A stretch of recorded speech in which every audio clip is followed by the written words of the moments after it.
பலரின் குலதெய்வமாகவும் பெண்களின் விருப்பமான தெய்வமாகவும் விளங்குபவர் அன்னை மீனாட்சி. பெண்களுக்கு தைரியம், தன்னம்பிக்கை மட்டுமின்றி கேட்ட வரங்கள் அனைத்தையும் வாரி வழங்கும் கருணை தாயாக வீற்றிருப்பவள். அன்னை மீனாட்சியின் வரலாறு பற்றி பலவிதமான கதைகள் சொல்லப்படுகின்றது. ஆனால் அன்னையின் அவதார நோக்கம் என்ன என்பதை பற்றியும் மதுரை மீனாட்சி அம்மன் கோவிலுடைய சிறப்புகள் பற்றியும் இந்த பதிவில் பார்க்கலாம். வழிபாடு குறித்த உங்களது கேள்விகளையும் சந்தேகங்களையும் கமெண்ட்ஸில் பதிவு செய்யவும். வீடியோக்குள்ள போறதுக்கு முன்னாடி மறக்காம எங்க சேனலை சப்ஸ்கிரைப் பண்ணிட்டு பெல் ஐக்கானை பிரஸ் பண்ணிடுங்க. எங்க வீடியோஸ் உங்களுக்கு பிடிச்சிருந்தா ஃப்ரெண்ட்ஸ் அண்ட் ஃபேமிலிக்கு ஷேர் பண்ணுங்க. மேலும் எதை பற்றிய ஆன்மீக தகவல்களை அறிய விரும்புகிறீர்கள் என்று கமெண்ட் பண்ணுங்க.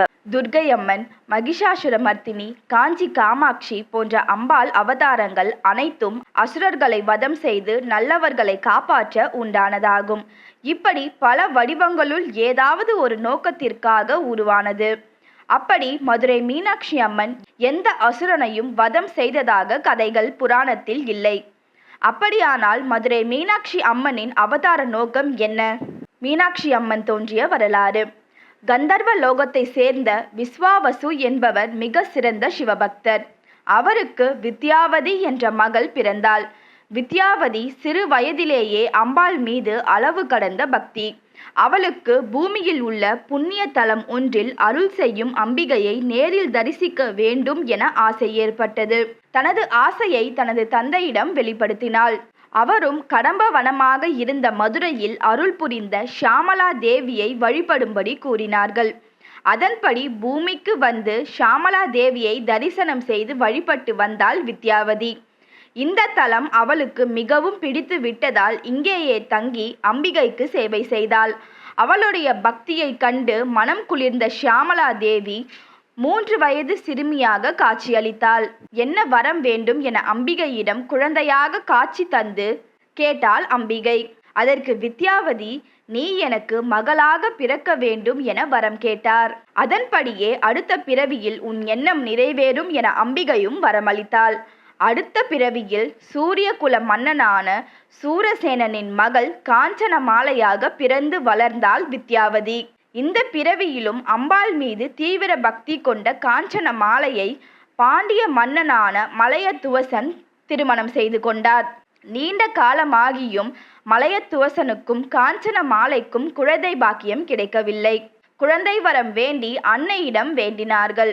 அதே சமயம் மலையத்துவசன் புத்திர காமேஷ்டி யாகமும் நடத்தினார். யாக குண்டத்தில் இருந்து 3 தனங்களுடன் அழகிய பெண் குழந்தை தோன்றியது. அரசனும் அரசியும் அந்த குழந்தை 3 தனங்களுடன் இருப்பதை பார்த்து அதிர்ச்சி அடைந்தனர். அப்போது வானில் தோன்றிய அசரீரி, இவளை ஒரு ஆண் பிள்ளை போல வளர்த்து பட்டத்து ராணியாக முடிசூட்டுங்கள். மனப்பருவம் வந்தவுடன் அவளது 3வது தனம் மறைந்துவிடும் என கேட்டது. இந்த குழந்தைக்கு தடாதகை என பெயரிட்டு சீரும் சிறப்புமாக வளர்த்து வந்தனர்.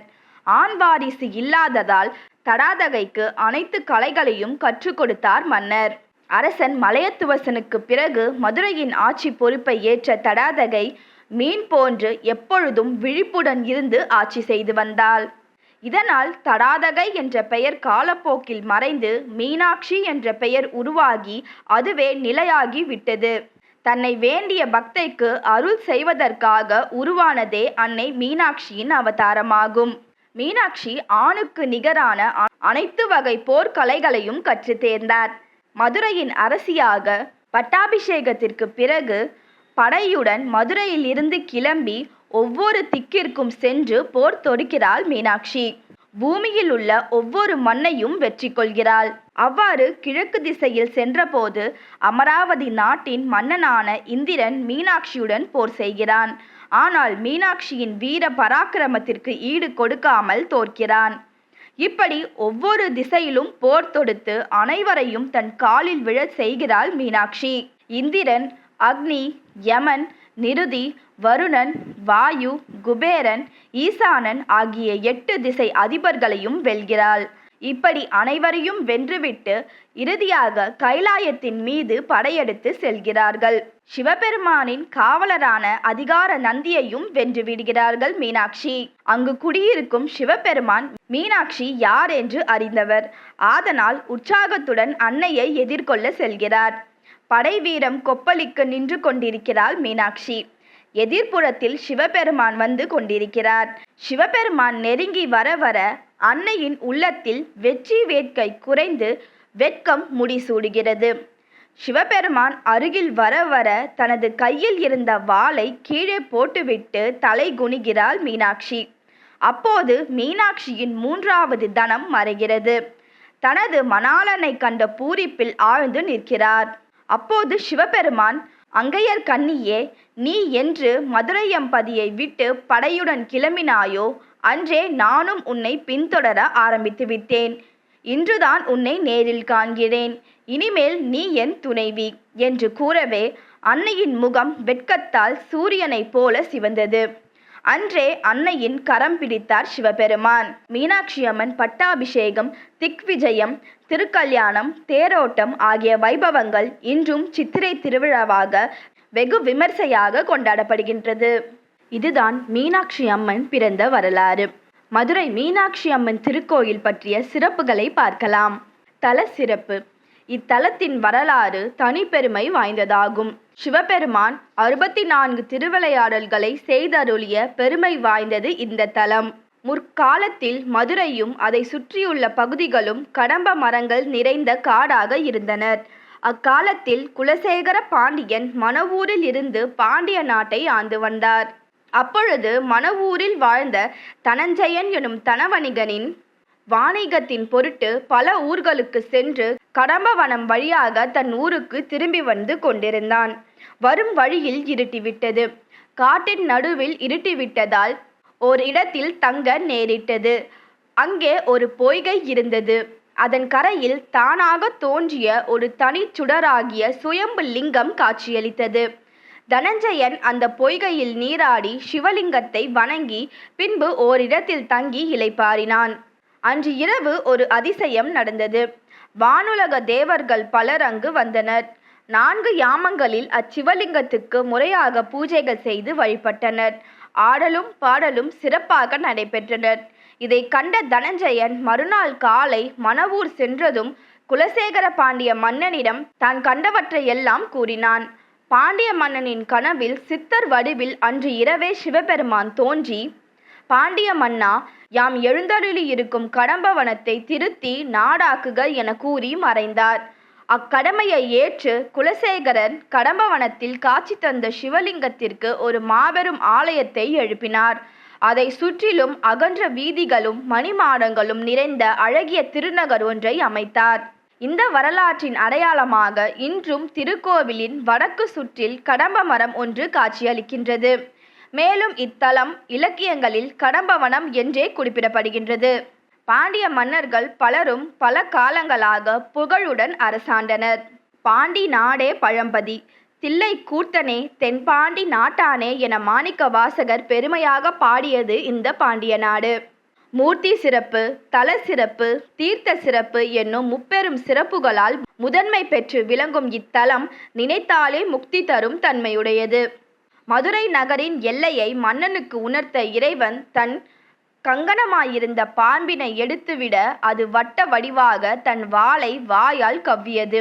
அவ்வட்ட வடிவமே எல்லையாக கொள்ளப்பட்டது. இவ்வாறு நாகம் தன் வாளை தன் வாயால் கவ்வி எல்லை காட்டியதால் இத்தலம் ஆலவாய் என்றும் அழைக்கப்படுகிறது. மதுரை மீனாட்சி அம்மன் விக்கிரகம் மரகத கல்லால் ஆனது. அதனால் அன்னையின் திருமேனி பச்சை நிறமாக காட்சியளிக்கிறது. அன்னையின் வலது கால் சற்று முன்னோக்கி இருக்கும். ஏனென்றால் பக்தர்கள் அழைத்தால் உடனே ஓடி வந்து உதவுவதற்காக. மேலும் அன்னையின் சிலை மிகவும் நளினமாக இருக்கும். அன்னையின் சன்னதியில் தாழம்பூ குங்குமம் பிரசாதமாக வழங்கப்படும். மதுரையில் அன்னைக்கே முதல் மரியாதை. இங்கு அம்பிகையை முதலில் வணங்க வேண்டும். பின்னர்தான் சுவாமியை தரிசிக்க வேண்டும். மீனாட்சி சுந்தரேஸ்வரர் மதுரையை அன்றும் இன்றும் என்றும் ஆட்சி செய்வார்கள் என்பது சிவவாக்கு. இங்கு எம்பெருமான் 64 திருவிளையாடல்கள் புரிந்துள்ளார். இந்த 64 திருவிளையாடல்களும் ஒவ்வொரு படலமாக சுஹாஸ் ஆன்மீக மையத்தில் ஏற்கனவே பதிவு செய்துள்ளோம். அந்த லிங்க் டிஸ்கிரிப்ஷனில் கொடுக்கப்பட்டுள்ளது. மீனாட்சி சுந்தரேஸ்வரர் வாழ்ந்ததால் மதுரைக்கு வந்தாலே முக்தி. அன்னை மீனாட்சியின் 8 விதமான அலங்காரங்கள். நடைத்திறப்பின் போது பாலாம்பிகை, அதிகாலை புவனேஸ்வரி 6 முதல் 8 நாழிகை, காலை கௌரி 12 முதல் 15 நாழிகை, மதியம் ஷியாமலா, சாயரக்ஷையில் மாதங்கி, அர்த்தஜாம பூஜையில் பஞ்சதசி, பள்ளியறை செல்கையில் ஷோடசி, திருவனந்தல் பள்ளியறையில் மகா ஷோடசி. அன்னை மீனாட்சிக்கு தினமும் 5 கால பூஜைகள் நடைபெறும். அந்த சமயங்களில் மேலே சொன்ன 8 அலங்காரங்களில் அன்னை காட்சி தருவதை காண முடியும். காலையில் சிறுமி போன்றும், உச்சி வேளையில் மடிசார் புடவை அணிந்தும், மாலையில் தங்க கவசம் மற்றும் வைர கிரீடத்திலும், இரவு அர்த்த ஜாமத்தில் வெண்பட்டு புடவை அணிந்தும் அன்னை காட்சி தருவார்கள். ஒரே நாளில் இந்த 8 ரூபங்களில் அன்னையை தரிசனம் செய்வது மகா புண்ணியமாக கருதப்படுகின்றது. பள்ளியறை பூஜை. மதுரையில் அன்னை மீனாட்சிக்கு அபிஷேகம் பூஜைகள் நடந்து முடிந்த பிறகே சுந்தரேஸ்வரருக்கு பூஜைகள் நடத்தப்படும். பக்தர்கள் முதலில் அன்னையை வழிபட்ட பிறகுதான் சுவாமி சன்னதிக்கு சென்று சுந்தரேஸ்வரரை தரிசிப்பார்கள். மீனாட்சி அம்மன் கோவிலில் நடக்கும் உற்சவங்களில் அனைவரும் வாழ்நாளில் ஒருமுறையாவது அவசியம் காண வேண்டிய சிறப்பான உற்சவம் பள்ளியறை பூஜையாகும். மல்லிகை பூவால் கூடாரம் போன்று அலங்கரிக்கப்பட்ட பல்லக்கில் வெண்பட்டு உடுத்தி வெண்தாமரையால் அன்னையின் பாதங்கள் அலங்கரிக்கப்பட்டு தாயார் தனது சன்னதியில் இருந்து புறப்படுவார்கள். சுவாமி சன்னதிக்கு அன்னை சென்றதும் பள்ளியறை பூஜைக்காக சுந்தரேஸ்வரரின் வெள்ளி பாதுகைகள் சுவாமி சன்னதியில் இருந்து பள்ளியறைக்கு வரும். அன்னை மீனாட்சி காத்திருக்க பாதுகைகள் வந்த பிறகு விசேஷ மூக்குத்தி தீபாராதனை நடக்கும். அன்னையின் உடை, மலர்கள் என அனைத்தும் வெண்ணிறமாக காட்சி தருவதால் அன்னை மீனாட்சியின் மாணிக்க மூக்குத்தியின் தரிசனத்தை தெளிவாக காண முடியும். பள்ளியறை பூஜையின் போது மொத்தம் 3 தீபங்கள் காட்டப்படும். அதில் கடைசி தீபம் அன்னையின் முகத்திற்கு மிக அருகில் காட்டப்படும். அந்த சமயத்தில் பவளவாயில் புன்னகையுடன் முகத்தில் நாணத்துடன் காட்சி தரும் அன்னையின் முகத்தை தரிசனம் செய்ய முடியும். 3வது தீபாராதனைக்கு பிறகு அன்னையின் சன்னதியில் திரையிடப்பட்டு அன்னையின் மூக்குத்தி பின்புறமாக நகர்த்தி வைக்கப்படும். அதாவது அன்னை மீனாட்சி அணிந்திருக்கும் மூக்குத்தி ஒரு சிறிய தங்கச் சங்கிலியுடன் இணைக்கப்பட்டு இருக்கும். இந்த சங்கிலியின் மற்றொரு முனையை அன்னையின் பின்புறம் இணைக்கப்பட்டிருக்கும். அதை நகர்த்தியதும் மூக்குத்தி பின்புறமாக நகர்ந்துவிடும். மூலஸ்தானத்தில் இருக்கும் அம்மனின் மூக்குத்தி நகர்த்தப்பட்ட பிறகு அன்னையின் சார்பாக அன்றைய கட்டளைக்கான பட்டர் பள்ளியறை பூஜைக்கு ஈசனை வரவேற்க செல்வார். அதாவது மூலஸ்தானத்தில் இருக்கும் அன்னை மீனாட்சி சுந்தரேஸ்வரரின் சன்னதிக்கு சென்று பாத பூஜை செய்து பள்ளியறை பூஜைக்கு அழைத்து வருவதாக ஐதீகம். இந்த பள்ளியறை பூஜை சிவசக்தி ஐக்கியமாக கருதப்படுகின்றது. இந்த தரிசனத்தை காண்பது மிகவும் சிறப்பாகும். பள்ளியறை பூஜைக்கு பிறகு அன்னையின் நடை சாத்தப்படும். பள்ளியறை பூஜையில் பால், பழம், பாடல்கள், வாத்திய இசை என அனைத்து சடங்குகளும் முடிந்த பிறகு இரவு கோவில் நடை சாத்தப்படுவது வழக்கம். இந்த பள்ளியறை பூஜையில் கலந்து கொண்டு அங்கு தரும் அபிஷேக பாலை அருந்தினாலோ, பள்ளியறை பூஜைக்கு பால், பழம் வாங்கி கொடுத்தாலோ கணவன் மனைவி ஒற்றுமை அதிகரிக்கும். குழந்தை வரத்திற்காக பல காலமாக காத்திருப்போர் இந்த பள்ளியறை பூஜையில் அவசியம் கலந்து கொள்ளலாம். குழந்தை வரம் வேண்டுவோர் அன்னை மீனாட்சியை அதிகாலையில் சின்னஞ்சிறு சிறுமி அலங்காரத்தில் இருக்கும்போது தரிசனம் செய்து அங்கு நடக்கும் ஆராதனைகளை தரிசித்து மனமுருகி வேண்டிக் கொண்டால் கண்டிப்பாக குழந்தை பாக்கியம் கிடைக்கும். வியாபாரத்தில் நஷ்டம், வேலையில் பிரச்சனை உள்ளவர்கள் மாலை நேரத்தில் அன்னை மீனாட்சி வைரகிரீட அலங்காரத்துடன் காட்சி தரும் கோலத்தை தரிசனம் செய்தால் நல்ல முன்னேற்றம் கிடைக்கும். மதுரைக்கு வந்து மீனாட்சி சொக்கநாதரை தரிசித்தால் மோட்சம் கிடைக்கும் என்றும், இந்த தலத்தினை பூலோக கைலாசம் என்றும் அழைக்கப்படுகின்றது. அதனால் இந்த தலத்தின் பெயரை தரித்தாலோ, பெயரை படித்தாலோ, கேட்டாலோ முக்தி கிடைக்கும் என நம்பப்படுகின்றது. கால்மாறி ஆடியவனின் கருணை. மீனாட்சி சுந்தரேஸ்வரன் திருமணம் நடைபெற்ற போது தேவர்கள், மகரிஷிகள், சித்தர்கள் என பலரும் மதுரைக்கு வந்தனர். இவர்களின் வியாக்கிரபாதர், பதஞ்சலி ஆகிய மகரிஷிகளும் அடக்கம். திருமணத்திற்கு வந்தவர்களுக்கு விருந்து பரிமாறப்பட்டு கொண்டிருந்தது. வியாக்கியபாதரும் பதஞ்சலியும் மட்டும் சாப்பிடவில்லை. இவ்விருவரும் சிதம்பரத்தில் நடராஜரின் நடனம் கண்டு உண்ணும் வழக்கமுடையவர்கள். அவர்களை மனைவீட்டார் சாப்பிட அழைத்தனர். தாங்கள் சிவதாண்டவம் கண்ட பின்னே சாப்பிடுவோம் என்றனர் இருவரும். அதை கேட்ட சிவபெருமான் மகரிஷிகளுக்கு இங்கு வந்து ஆனந்த தாண்டவம் ஆடி காட்டினார். இதை பார்த்த பிறகே மகரிஷிகள் சாப்பிட்டனர். பிற்காலத்தில் மதுரையை ராஜசேகர பாண்டிய மன்னன் ஆண்டபோது சிவபக்தனான அவர் ஆயக்கலைகள் 63ஐயும் கற்று தேர்ந்தவர். பரதம் மட்டும் பாக்கியிருந்தது. ஒரு சமயம் அவர் மற்றொரு மன்னனுடன் போட்டியிட வேண்டிய சூழ்நிலை வந்தது. எனவே பரதம் கற்றுக்கொள்ள வேண்டிய கட்டாயம் ஏற்படவே அதை கற்றுக்கொண்டார். முதல் நாள் பயிற்சி எடுத்த மன்னனுக்கு காலில் கடும் வலி உண்டானது. அப்போதுதான் அவருக்கு சுள்ளென ஒரு உண்மை உரைத்தது. ஆஹா, பரதம் கற்க இன்று ஒரு நாள் ஆடிய நமக்கே இப்படி வலிக்கிறதே. இங்கே எம்பெருமான் தொடர்ந்து ஒரே காலை மட்டுமே ஊன்றியல்லவா ஆடிக்கொண்டிருக்கிறார். அவருக்கு எவ்வளவு வலி இருக்கும் என நினைத்தார். நடராஜர் சன்னதிக்கு சென்றார். பகவானே, உங்கள் கால் வலிக்குமே, காலை மாற்றி ஆடுக என வேண்டினார். பக்தனின் வேண்டுதலை ஏற்ற சிவபெருமான் அவருக்காக இடக்காலை ஊன்றி வலக்காலை தூக்கி ஆடினார். இவர் சுந்தரேஸ்வரர் சன்னதி முன்புள்ள மகா மண்டபத்தில் கால் மாற்றி ஆடிய கோலத்தில் இன்றும் காட்சி தருகிறார். வியாக்கிரபாதர் பதஞ்சலிக்காக ஆடிய ஆனந்த தாண்டவமும் மன்னனுக்காக கால் மாற்றி ஆடிய தாண்டவமும் நடராஜர் சன்னதி எதிரே உள்ள சுவரில் சித்திரமாக வரையப்பட்டுள்ளது. சிவபெருமானின் இடப்பகுதி அம்பாளின் அம்சமாகும். எனவே சிவபெருமான் இடக்கால் அம்பிகைக்குரியது ஆகிறது. பொதுவாக கோவில்களில் நடராஜர் இடது காலை தூக்கிதான் ஆடிய கோலத்தில் இருப்பார். எனவே அவரது தூக்கிய திருவடியை அம்பாள் பாதமாகவே கருதுவர். ஆனால் இக்கோவிலில் வலது காலை தூக்கி ஆடிய கோலத்தில் இருப்பதால் இந்த பாதத்தை சிவபெருமானின் பாதமாக கருதுகின்றனர். சிவஸ்தலங்களில் இங்கு மட்டுமே சிவபெருமானின் பாதத்தை தரிசிக்கலாம் என்பதும் விசேஷம். பெரிய மூர்த்தி. பஞ்ச சபைகளில் உள்ள நடராஜர்களில் மதுரையில் உள்ள வெள்ளியம்பல நடராஜரே பெரிய மூர்த்தி ஆவார். சிதம்பரம், திருவலங்காடு, திருநெல்வேலி தலங்களில் சிறிய மூர்த்தியாக பஞ்சலோக விக்கிரகமாக இருப்பார். குற்றாலத்தில் ஓவிய வடிவிலும் இருக்கிறார். இங்கு மட்டும் சிலா விக்கிரகமாக பெரிய வடிவில் காட்சி தருகிறார். இவர் 10 கரங்களுடன் ஆயுதம் ஏந்தி காட்சி தருவது விசேஷம். அருகில் சிவகாமி அம்மை இருக்கிறார்கள். சபை முழுக்க வெள்ளியால் உருவாக்கப்பட்டுள்ளது. தனி வாசலும் இருக்கிறது. முன்புறம் வியாக்கியபாதரும் பதஞ்சலி மகரிஷியும் வணங்கியபடி இருக்கிறார்கள். உற்சவ நடராஜர் அருகில் இருக்கிறார்.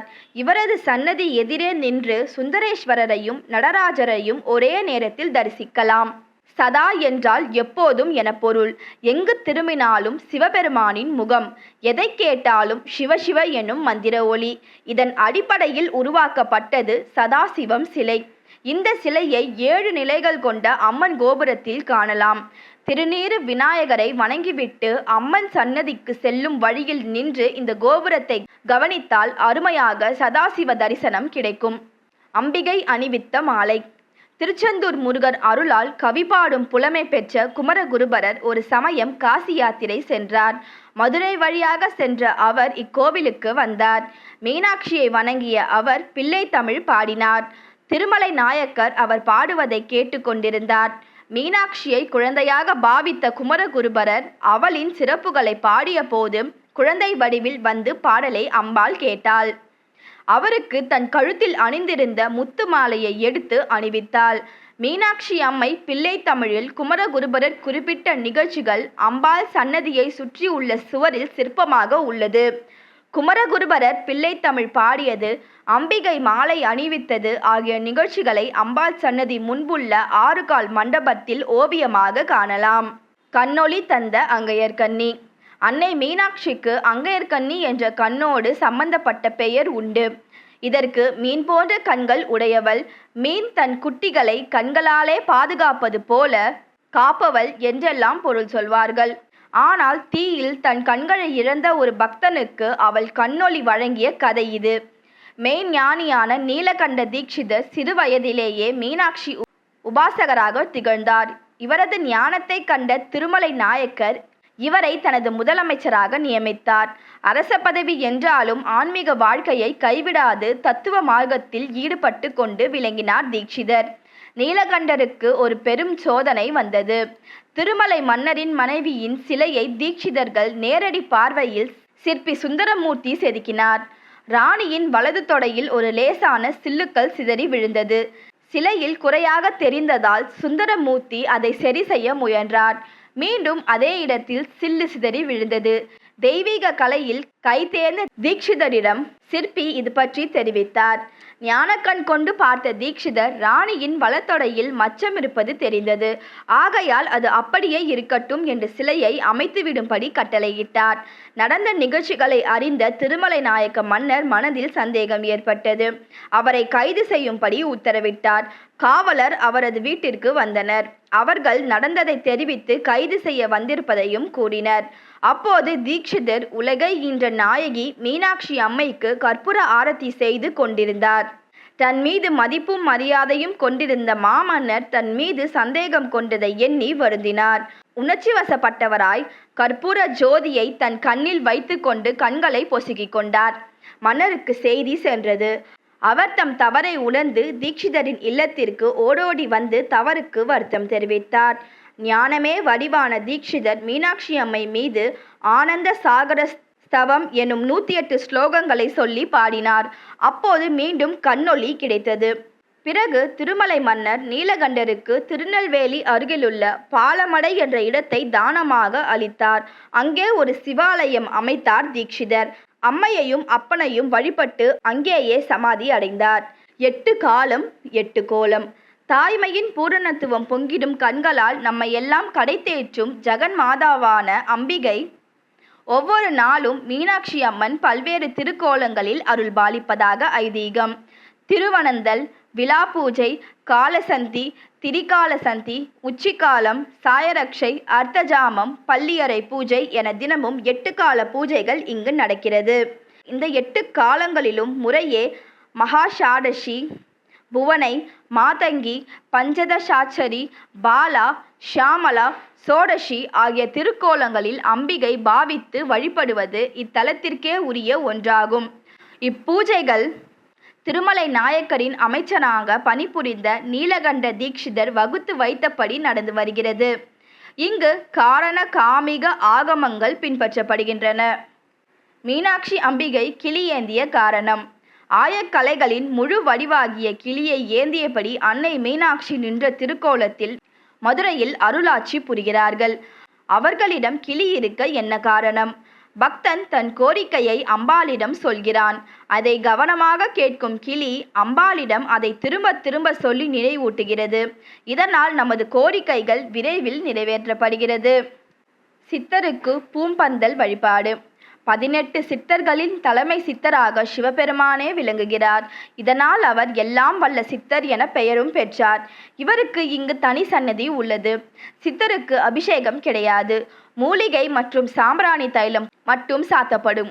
இவரது சன்னதியில் மல்லிகை பந்தல், பூக்கூடாரம் அமைத்து வேண்டிக் கொண்டால் வேண்டியவை நிறைவேறும் என நம்பிக்கை.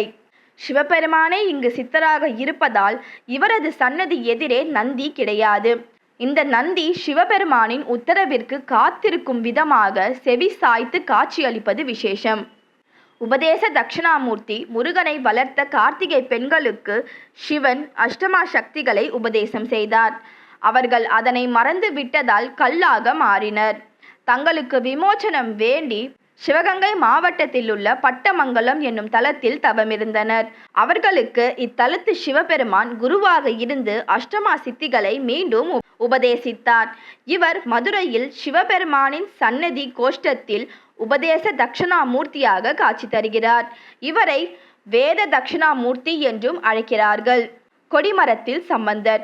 சிவபெருமான் சன்னதி எதிரே உள்ள கொடிமரத்தில் விநாயகர், நந்தி உருவங்கள் பொறிக்கப்படுவது வாடிக்கை.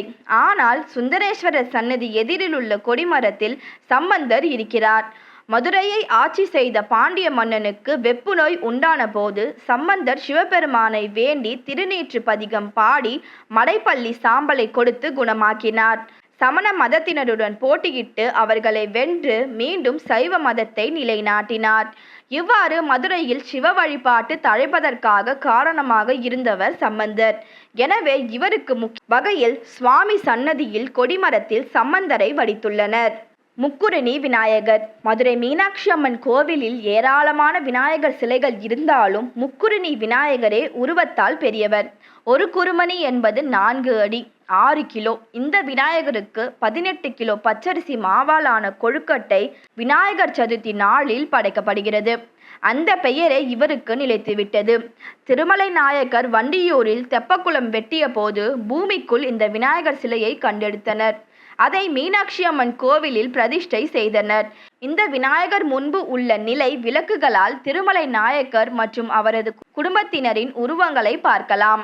தெற்கு கோபுரத்தை கடந்து உள்நுழையும் இடத்தில் பக்தர்கள் விபூதியால் அர்ச்சிக்கும் விபூதி விநாயகர் அருள்பாலிக்கிறார். மன்னர்கள் காலத்தில் யாரோ ஒரு சிற்பி இக்கோவிலுக்கு வரும் அனைத்து பக்தர்களும் தாங்களே அபிஷேகம் செய்து கொள்ளும் வகையில் ஏற்பாடு செய்து தர வேண்டும் என மன்னரிடம் கேட்டார். அதன் அடிப்படையில் இந்த விபூதி விநாயகர் சிலை அமைக்கப்பட்டிருக்கின்றது. பக்தர்கள் தாங்கள் கொண்டு வரும் விபூதியை அபிஷேகம் செய்கிறார்கள். இவருக்கு அபிஷேகம் செய்தால் செல்வம் சேரும் என்பது நம்பிக்கை. விபூதி என்றால் மேலான செல்வம் என்பது பொருள். இவரை வணங்கினால் வாழும் காலத்தில் பெரும் பொருளும் வாழ்க்கைக்கு பிறகு மோட்சம் எனும் பிறவா நிலை செல்வமும் கிடைக்கும் என்பது நம்பிக்கை. இரட்டை விநாயகர். மீனாட்சி அம்மன் சன்னதிக்கு இடப்புறத்தில் பிரகாரத்தில் இரட்டை விநாயகர் சன்னதி இருக்கிறது. இதன் தாற்பயம் மிகவும் அற்புதமானது. உலகின் ஆதி மூலமாக விநாயகரை கருதுகிறோம். விநாயகரை வணங்கிய பிறகே பிற தெய்வங்களை வணங்குவது மரபு. இந்த மரபை விநாயகரும் பின்பற்ற வேண்டும் என்பதன் அடிப்படையில் விநாயகர் கூட எந்த பூஜை தொடங்குவதாக இருந்தாலும் தன்னைத்தானே வணங்கி தொடங்க வேண்டும் என்பதன் அடிப்படையில் இந்த சன்னதி அமைக்கப்பட்டுள்ளது. 48 ஆண்டாக மூடப்பட்ட கருவறை. மீனாட்சி அம்மன் கோவிலில் சொக்கநாதர் கருவறை 48 ஆண்டுகளாக மூடப்பட்டு கிடந்தது. 1330ஆம் ஆண்டு அந்நியர் படையெடுப்பின் போது மீனாட்சி அம்மன் திருவுருவத்தையும் சுந்தரேஸ்வரரையும் உடைத்து நொறுக்க முயற்சி நடந்தது. திருக்கோவில் ஸ்தானிகர்கள் கருவறையில் இருந்த சிவலிங்கத்தை மூடி அதன் மேல் கிளிகூண்டு ஒன்றை அமைத்து மணலை பரப்பிவிட்டனர். கர்சுவர் கொண்டு மூடிவிட்டனர். கருவறைக்கு பின்பு உள்ள அர்த்த மண்டபத்தில் வேறொரு சிவலிங்கத்தை அமைத்தனர். அந்நியர்கள் அந்த சிலைதான் சுந்தரேஸ்வரர் என நினைத்து அதை சிதைக்க முற்பட்டனர். சிதைக்கப்பட்ட அந்த சிவலிங்கமும் தற்போது சுவாமி சன்னதியை ஒட்டி உள்ளது. சுந்தரேஸ்வரர் கருவறை 48 ஆண்டுகள் தொடர்ந்து அடைக்கப்பட்டு பூஜை இல்லாமல் இருந்தது. கம்பன்னர் என்ற வீரன் அந்நியர்களை வென்று மீண்டும் கருவறையை திறக்க ஏற்பாடு செய்தார். அப்போது 48 ஆண்டுகளுக்கு முன்பு பூசப்பட்ட சந்தனம் நறுமணம் வீசியது.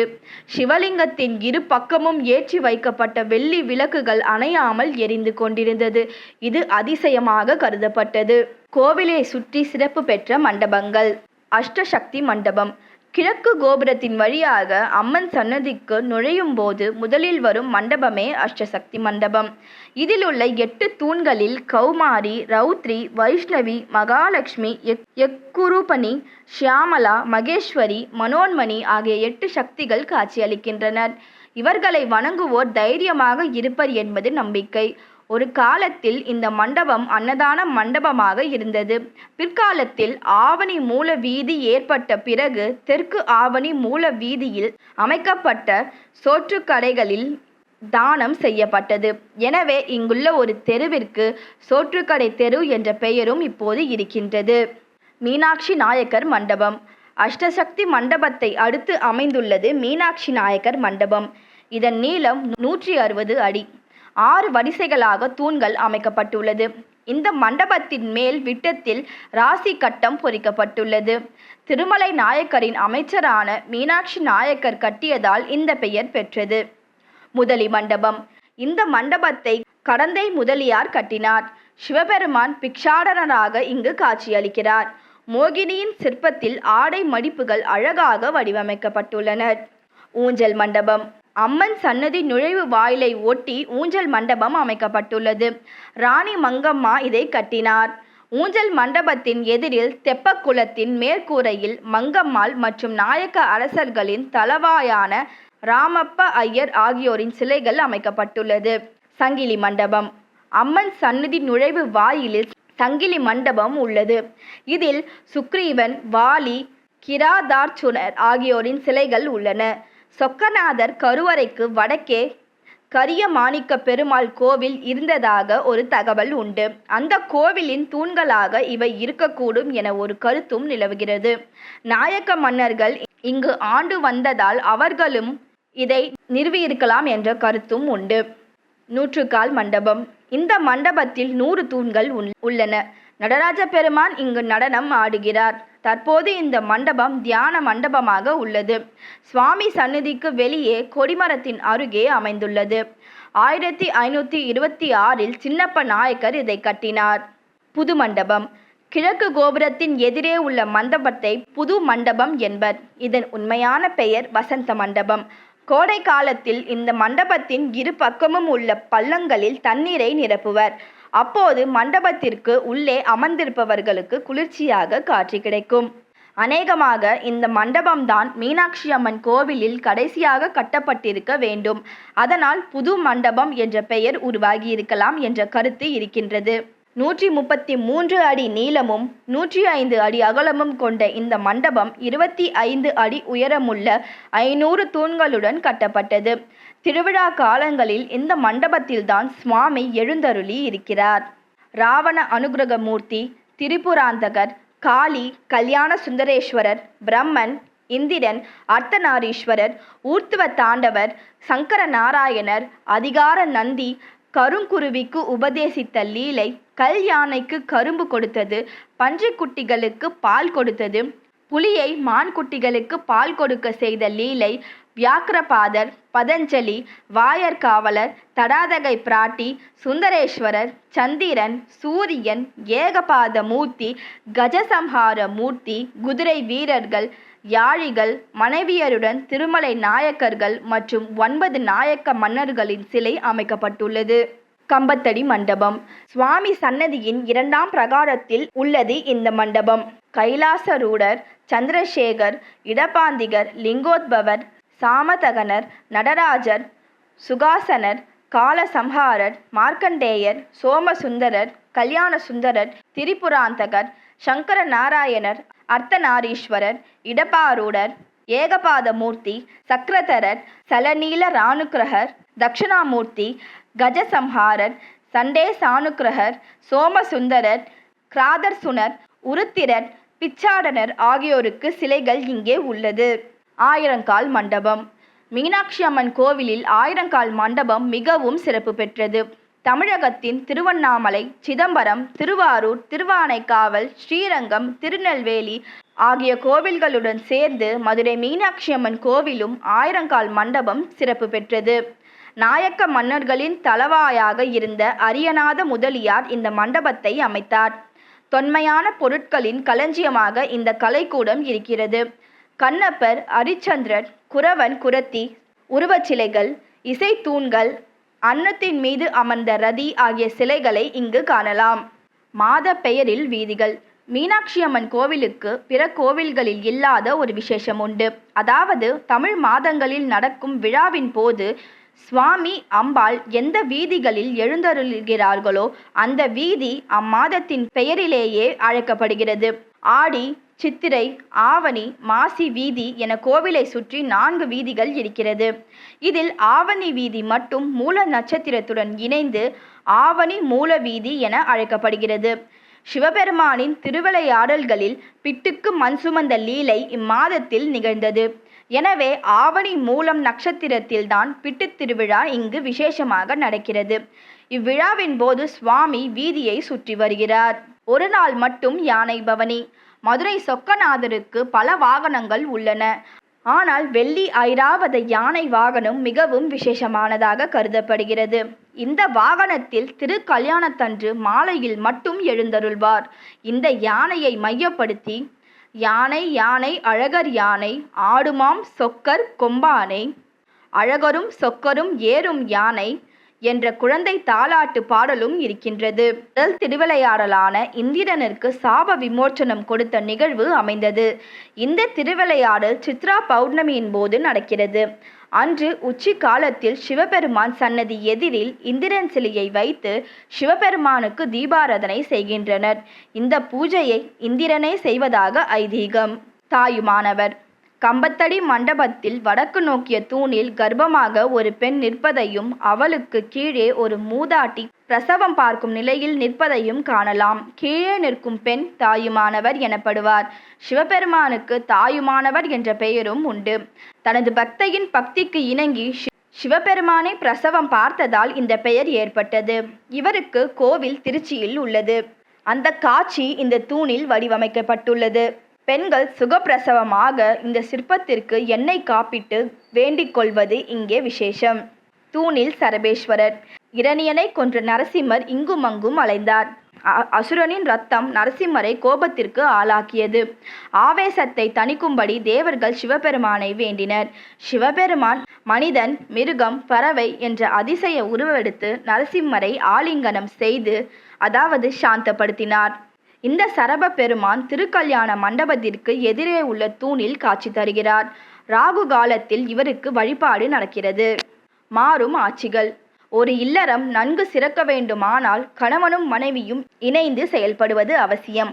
அதை மெய்க்கும் வகையில் மதுரையில் சிவபெருமானுடைய ஆட்சி 6 மாதங்களும் அம்பாளின் ஆட்சி 6 மாதங்களும் மாறி மாறி நடைபெற்று வருகிறது. அக்காலத்தில் சித்திரை திருவிழா கிடையாது.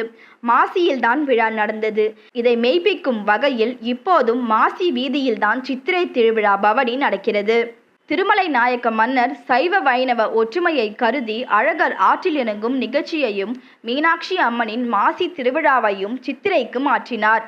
விவசாயிகளின் ஓய்வு காலம் கருதி சித்திரைக்கு விழாவை மாற்றியிருக்க வேண்டும். விழா மாற்றப்பட்ட பிறகு மீனாட்சி அம்மனுக்கு சித்திரையிலும் சொக்கநாதருக்கு ஆவணியிலும் பட்டாபிஷேகம் நடைபெறுகிறது. இதன் பிறகு அம்மன் சித்திரை முதல் 4 மாதமும் சுவாமி ஆவணி முதல் 8 மாதங்களும் ஆட்சி புரிகின்றனர். மதுரையில் மீனாட்சிக்கே முக்கியத்துவம் என்றாலும் தன் கணவருக்கு ஆட்சி பொறுப்பை விட்டு கொடுக்க வேண்டும் என்ற அம்பாள் விரும்பியதால் 8 மாதங்களாக மாறியது என்று சொல்லப்படுகின்றது. புதன் ஸ்தலம். நவகிரகங்களின் இது புதனுக்குரிய ஸ்தலம். ஜாதகத்தில் புதன் தசை நடப்பவர்கள் இங்கு வேண்டிக் கொள்கிறார்கள். புதன்கிழமைகளில் காலை 6 மணி முதல் 7 மணிக்குள் சிவபெருமானுக்கும் அம்பிகைக்கும் பச்சை பட்டு வஸ்திரம் சாற்றி பாசிப்பயிறு நெய்வேத்தியம் படைத்து வழிபட்டால் கல்வியில் சிறப்பிடமும் பெறலாம் என்பது நம்பிக்கை. மாணவர்களை கடைத்தேற்றும் கருணை கடலாக மீனாட்சி சுந்தரேஸ்வரர் திகழ்கின்றனர். பொற்றாமரை குளம். நந்தி மற்றும் பிற தேவர்களின் வேண்டுதலுக்கு இணங்க சிவபெருமான் தன் சூலாயுதத்தால் பூமியில் ஊன்றி உருவாக்கியது இந்த குளம். மேலும் இந்திரன் தான் பூஜிப்பதற்காக பொன்னால் ஆன தாமரையை பெற்ற ஸ்தலம். இந்த குளத்திற்கு சிவகங்கை என்று பெயர். இந்த குளத்தில் அமாவாசை, கிரகண காலங்கள், மாதப்பிறப்பு உள்ளிட்ட புண்ணிய நாட்களில் நீராடி சுவாமியை தரிசித்தல் வேண்டும். முத்தமிழ் பறைசாற்றும் கோவில். இந்த கோவிலில் உள்ள சிலைகள் அமைப்பு இயல், இசை, நாடகம் என்று 3 தமிழையும் விவரிக்கும் விதமாக உள்ளது. கோவிலில் உள்ள பல்வேறு சிலைகள், ஓவியங்கள் பல்வேறு இலக்கியங்களை எடுத்துரைக்கும் விதமாக உள்ளது.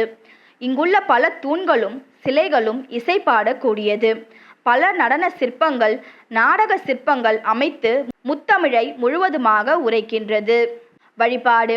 மீனாட்சி அம்மன் தாயுள்ளம் கொண்டவள். இங்கு யார் எதை வணங்கினாலும் அவர்களுக்கு அதை அருள்வதோடு சகல ஐஸ்வர்யங்களையும் வழங்கக்கூடியவர். திருமணம், குழந்தை பாக்கியம் வேண்டுபவர்களுக்கு வேண்டியவற்றை அளிப்பவள். மதுரை மற்றும் சுற்றியுள்ள மக்கள் எந்த ஒரு நல்ல விஷயமாக இருந்தாலும் மதுரை மீனாட்சியை தரிசித்து விட்டுதான் சுபகாரியம் செய்வார்கள். இந்த கோவிலுக்கு வந்து மீனாட்சி அம்மன் சொக்கநாதரை தரிசித்தால் மன நிம்மதி ஏற்படும். சுவாமி பிரகாரத்தில் ஓம் எனும் நாதம் மட்டுமே நம் காதுகளுக்கு கேட்கும். அந்த அளவிற்கு அமைதியாக இருக்கும். மன அமைதி, நிம்மதி வேண்டுவோர் கோயில் பிரகாரத்தில் அமைதியான இடத்தில் தியானம் செய்வது மிகவும் சிறப்பு. இப்படி எண்ணில் அடங்காத சிறப்பு பெற்றது மதுரையில் அமைந்துள்ள மீனாட்சி அம்மன் திருக்கோவிலாகும். மீனாட்சி அம்மன் கோவிலில் உள்ள கோபுரங்கள் சங்க காலத்திற்கு முன்பே கட்டப்பட்டவை. சுமார் 2300 முதல் 3600 ஆண்டுகள் பழமையானவை எனவும் ஆராய்ச்சி குறிப்புகள் கூறுகின்றது. சுவாமி கோபுரம் தொடங்கி கிழக்கு ராஜ கோபுரம், தேரடி மண்டபம், 6 கால் மண்டபம், அம்மன் சந்நிதி கோபுரம், மேற்கு ராஜ கோபுரம், வீர வசந்தராயர் மண்டபம், மீனாட்சி நாயக்கர் மண்டபம் என மொத்தம் 12 கோபுரங்களை உள்ளடக்கியது மதுரை மீனாட்சி அம்மன் கோவில். இதில் தெற்கு கோபுரம் மிகவும் உயரமானது. 170 அடி உயரம் கொண்ட இக்கோபுரம் 9 நிலைகளை கொண்டது. 15 ஏக்கர் பரப்பளவில் அமைந்துள்ளது இந்த கோவில். 8 கோபுரங்களையும் 2 தங்க விமானங்களையும் உடையது. சுந்தரேஸ்வரருக்கு மேலே உள்ள விமானம் இந்திரனால் அமைக்கப்பட்டது. எனவே இங்குள்ள கருவறை விமானங்கள் இந்திர விமானம் என்றும் அழைக்கப்படுகின்றது. 32 சிங்கங்களும் 64 சிவகணங்களும் 8 வெள்ளை யானைகளும் இந்த கருவறை விமானங்களை தாங்குகின்றனர். மதுரை மீனாட்சி அம்மன் கோவிலை விமானத்தில் பறந்து பார்க்கும்போது அந்த கோபுரங்கள் மட்டும் தகதகவென ஜொலிக்கும். அது மீனாட்சி அம்மன், சுவாமி சுந்தரேஸ்வரரின் மூலஸ்தான தங்க கோபுரங்கள். இதில் சுவாமியின் மூலஸ்தானமான தங்க கோபுரத்தை தான் யானைகள், சிங்கங்கள், பூதங்கள் தாங்குவது போல கலைநயத்துடன் வடிவமைத்து இருக்கின்றனர். பாதுகாப்பு கருதி தற்போது இதை கோவில் மாடிக்கு சென்று தரிசிக்க அனுமதியில்லை. மதுரை மாநகரின் அடையாளமாக ராஜகோபுரங்கள் விளங்குகின்றது. தூரத்தில் நின்று பார்த்தால் கூட கம்பீரமாக காட்சியளிக்கும் இந்த கோபுரங்களை பக்தர்கள் தொலைவில் நின்று வணங்குவதை வாடிக்கையாக கொண்டுள்ளனர். எனவே எண்ணிலடங்காத இத்தனை சிறப்புகள் கொண்ட மதுரை மீனாட்சி அம்மன் கோவிலையும், எண்ணிலடங்காத கருணை புரியும் கருணை கடலான மீனாட்சி சுந்தரேஸ்வரரை ஒருமுறையாவது வாழ்வில் சென்று தரிசனம் செய்துவிட்டு வாருங்கள். சர்வம் சிவார்ப்பணம், சர்வம் கிருஷ்ணார்ப்பணம். உங்கள் பொன்னான நேரத்தை சுஹாஸ் ஆன்மீக மையம் யூடியூப் சேனலில் செலவிட்டதற்கு நன்றி.